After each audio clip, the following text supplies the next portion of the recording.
Price lord. നിങ്ങളെല്ലാവരെയും blessed മോർണിംഗിലേക്ക് യേശുക്രിസ്തുവിൻ്റെ നാമത്തിൽ സ്വാഗതം ചെയ്യും.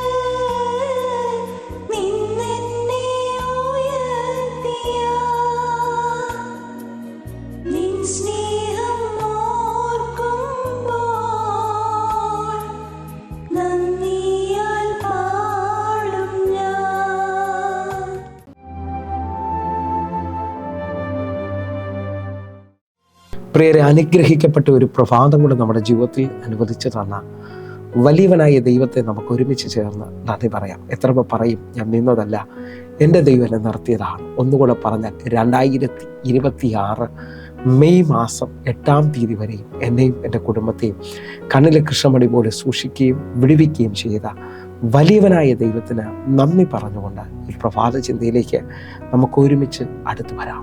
നിന്റെ വേഗതയെ വർദ്ധിപ്പിക്കുന്ന ദൈവത്തിന്റെ വചനം. പ്രിയരെ, പ്രാരംഭവാക്യത്തിലേക്ക്, സങ്കീർത്തനം 119-ാം അധ്യായം അതിൻ്റെ 105-ാമത്തെ വാക്യത്തിലേക്ക്. നിന്റെ വചനം എൻ്റെ കാലിന് ദീപവും എൻ്റെ പാതയ്ക്ക് പ്രകാശവുമാകുന്നു. പ്രിയരെ, ഈ പ്രഭാതത്തിൽ ദൈവം നമ്മോട് ഇടപെട്ട അനുഗ്രഹിക്കപ്പെട്ട വചനത്തിനായി നമുക്ക് ഒരുമിച്ച് ചേർന്ന് ദൈവത്തിന് നന്ദി പറയാം. എന്നെ കേൾക്കുന്നവരെ, ഈ പ്രഭാതത്തിൽ നാം ചിന്തിക്കുന്നത് നമ്മുടെ വേഗതയെ വർദ്ധിപ്പിക്കുന്ന ദൈവത്തിന്റെ വചനത്തെക്കുറിച്ചാണ്. ദൈവത്തിന്റെ വചനം ഒരാളിൽ വെളിപ്പെട്ടാൽ അവൻ്റെ മറവുകൾ നീങ്ങുകയാണ് എന്ന് പറഞ്ഞാൽ, വ്യക്തതയില്ലാത്ത അനുഭവത്തിനകത്തുനിന്ന് ആ വ്യക്തിയെ വഴി നടത്താൻ പോവുകയാണ്. ഇതാ സങ്കീർത്തനക്കാരൻ പറയാണ്, നിന്റെ വചനം എൻ്റെ കാലിന് ദീപവും എൻ്റെ പാതയ്ക്ക് പ്രകാശവുമാണ്. ഇരുട്ടിനെ കാണിക്കുന്നത് അറിവില്ലായ്മയാണ്. അല്ലെങ്കിൽ നമുക്കെങ്ങനെ ഇനി അടുത്ത സ്റ്റെപ്പ് വെക്കണമെന്ന് അറിയാൻ പറ്റാതെ നിൽക്കുമ്പോൾ ദൈവത്തിന്റെ വചനം ഒരാളിൽ പ്രകാശിച്ചാൽ അവന്റെ വേഗത വർദ്ധിക്കാൻ പോകുക. കാരണം ദൈവത്തിന്റെ വചനം വെളിച്ചമാണല്ലോ. യോഹന്നാന്റെ സുവിശേഷം 1-ാം അധ്യായം അതിന്റെ 1 മുതൽ 4 വരെയുള്ള വാക്യങ്ങളാണ് നമുക്ക് ഒരുമിച്ചൊന്ന് വേഗത്തിൽ വായിക്കാം. ആദിയിൽ വചനമുണ്ടായിരുന്നു, വചനം ദൈവത്തോടു കൂടെയായിരുന്നു, വചനം ദൈവമായിരുന്നു, അവൻ ആദിയിൽ ദൈവത്തോടു കൂടെയായിരുന്നു. 3-ാമത്തെ വാക്യം, സകലതും അവൻ മുഖാന്തരം ഉളവായി, ഉളവായതൊന്നും അവനെ കൂടാതെ ഉളവായതല്ല. 4-ാമത്തെ വാക്യം, അവനിൽ ജീവനുണ്ടായിരുന്നു, ജീവൻ മനുഷ്യരുടെ വെളിച്ചമായിരുന്നു. എന്നെ കേൾക്കുന്നവരെ, ഈ വചനം മനുഷ്യരുടെ വെളിച്ചമാണ്. വിശ്വസിക്കാൻ പറ്റുന്നുണ്ടെങ്കിൽ ഇരുട്ട് നമ്മുടെ ജീവിതത്തിനകത്ത് വ്യക്തതകളെ കൊണ്ടുവരത്തില്ല. നമുക്ക് മുമ്പോട്ട് പോകാൻ പ്രയാസമായി തോന്നും. എന്നാൽ ഈ വചന കേൾവി നിന്റെ ജീവിതത്തിനകത്ത് ഇരുട്ടിനെ നീക്കി നിന്റെ സ്പീഡിനെ വർദ്ധിപ്പിക്കാൻ പോവുകയാണ്. നിനക്ക് വേണ്ടി പുത്തൻ വഴികൾ തുറക്കാൻ പോവുകയാണ്. ഇന്ന് ഈ വചനം കേട്ടുകൊണ്ടിരിക്കുമ്പോൾ നിങ്ങളുടെ വെളിച്ചത്തെ നിങ്ങൾ വർദ്ധിപ്പിക്കുവാൻ തയ്യാറാകണം. കാരണം ഈ വചനം നിങ്ങൾക്ക് അത്ഭുതത്തെ കൊണ്ടുവരാൻ പോകും. ഒന്നുകൂടെ പറഞ്ഞാൽ 18-ാം സങ്കീർത്തനം അതിൻ്റെ 28-ാമത്തെ വാക്യം ശ്രദ്ധിക്കണമേ. നീ എൻ്റെ ദീപത്തെ കത്തിക്കും, എൻ്റെ ദൈവമായ യഹോവ എൻ്റെ അന്ധകാരത്തെ പ്രകാശമാക്കും. നീ എൻ്റെ ദീപത്തെ കത്തിക്കും, എൻ്റെ ദൈവമായ യഹോവ എൻ്റെ അന്ധകാരത്തെ പ്രകാശമാക്കും. വിശ്വസിക്കാൻ പറ്റുമോ?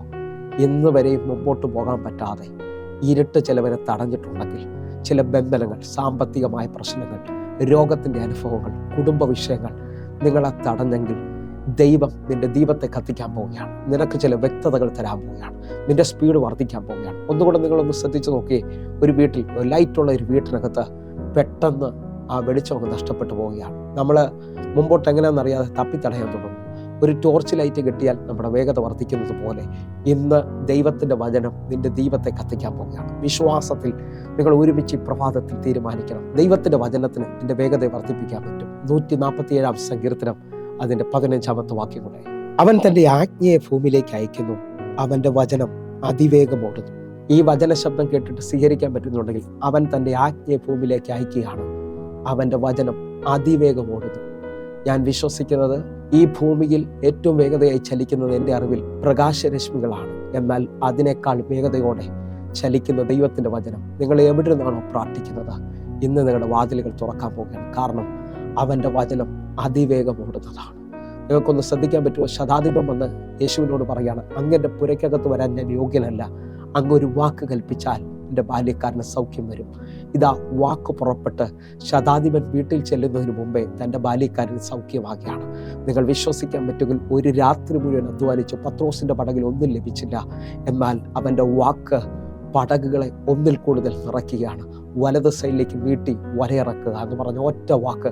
വിശ്വസിക്കാൻ പറ്റുക നാളുകൾ വിടുതലില്ലെന്ന് പറഞ്ഞ, നാളുകൾ മുമ്പോട്ട് പോകാൻ പറ്റത്തില്ലെന്ന് പറഞ്ഞ ആ ഇരുട്ടിനെ ഇപ്പോൾ എൻ്റെ കർത്താവ് പൊട്ടിക്കാൻ പോവുകയാണ്. നിന്റെ വിളക്ക് ഒരിക്കലും പറയിൻ കീഴിൽ വെക്കരുത്, കട്ടിലിൻ്റെ കീഴിൽ വെക്കരുത്. അത് തണ്ടിന്മേൽ പ്രകാശിക്കേണ്ടതാണ്.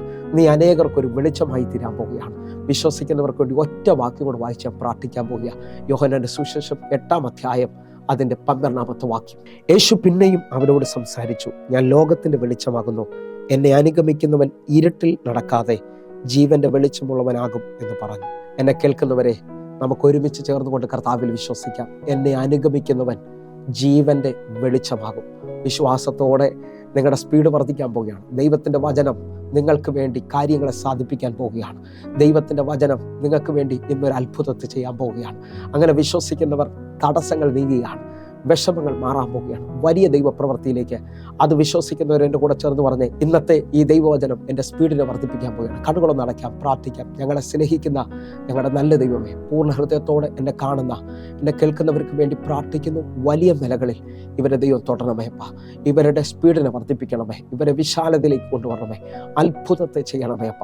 ഞങ്ങൾ ഒരുമിച്ച് വിശ്വസിക്കുന്നു, ഞങ്ങൾ ഒരുമിച്ച് പ്രാർത്ഥിക്കുന്നു. ദൈവത്തിൻ്റെ വലിയ പ്രവൃത്തി ഞങ്ങൾ കണ്ടതിനായി സ്തോത്രം. കർത്താവേ, ഓരോ മക്കളെ ഞാൻ ഏൽപ്പിക്കുന്നു. ഇത് സ്പീഡ് വർദ്ധിക്കുന്ന ദിവസമാണ്. ദൈവത്തിൻ്റെ വചനം നിന്റെ മുഖത്തെ തകർത്ത് കളയാണ്. അത്ഭുതം സംഭവിച്ചതിനായി നന്ദി.